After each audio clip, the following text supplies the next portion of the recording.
Haya wakubwa wakurugenzi, welcome to another episode of Fnnr. Najua nimepotea siku mingi, but Shembetsa amerudi. Although this time I have some interesting news. I have not been listening to music.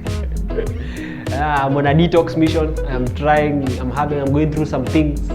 So I am not in a headspace of listening to music. I've just been watching movies. So after today's review, I'm going to be reviewing some movies. I put out a disclaimer. I'm going to say story side. Anyway, let's get to it. Today we're going to be looking at Colors of Love by Elani. Producer alirekodi kitu na kama kawaida alinifanyia ile something. So unajua tu mjama wetu. That's why nimepotea kidogo. But anyway, let's get to it. Hoyo!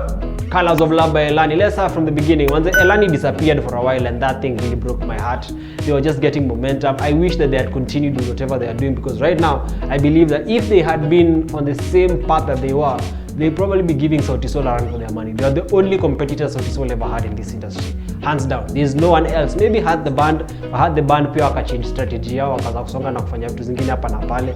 But for me, Elani were the ones who could have at least given these guys, because like songs like Jana Usiku and all these other songs, manze, those songs made my time. Those songs made my youth. Now getting to Colors of Love. Colors of Love is I feel like it's a reintroduction of Elani. Elani have come back and you can get the elements. The best thing about this album, number one, is the cover art.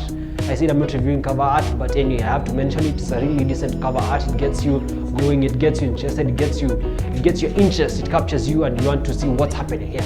Secondly, let's get to the production. The production elements of this project are really clean. Although there are some moments here and there that I felt like they could have gone a bit harder, but at the same time, I feel it was well balanced to an extent where you would think it's too balanced. You know, they didn't really push the boundaries that much, but at the same time, it felt like classic Elani, but modernized. The good thing about this project is the production didn't feel like they were just rehashing their old stuff.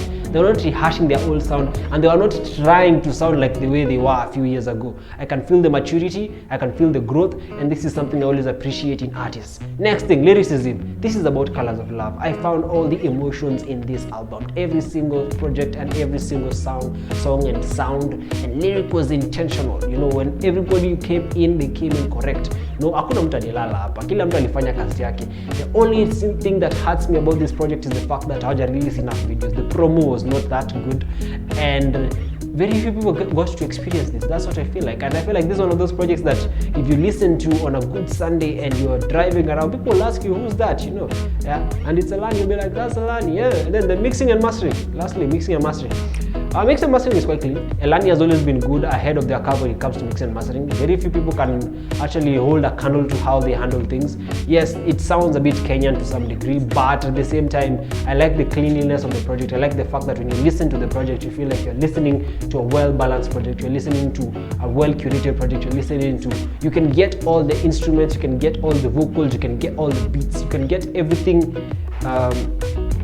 It's organized well. You know, mixing, at the end of the day, mixing and mastering is all about organization. If something is too much, wakijaza kitu moja side moja sana, wajaza kitu ingine side ingine sana, hiyo ni shida. But hapa walifanya sawa sawa. So lastly, what do I think of this project? This project is a good 8. This is a good 8. This is like a strong 8, an 8.9, 8.7 kuendelea mbele. This is a strong 8. And I highly recommend you to listen to this project. Maybe it will encourage them to release more. I feel like this was just a stepping stone. It's like they were putting it out there to give people a tune and to try and see if people are still interested. And I just wish they put out more work. They put out more bodies of work, because hey, tuko njaa bana Elani bana. Tulishe bana. We want more. So that being said, it's me Shembetsa. So from the next review, we're going to be reviewing movies, and as I've said, I've not been listening to songs. If you have songs that you want me to listen to, zitume pale kwa DM, I'll try to listen to them. But at the moment, akili yangu haiko hapo kidogo. But we are trying. So see you next week. Yeah.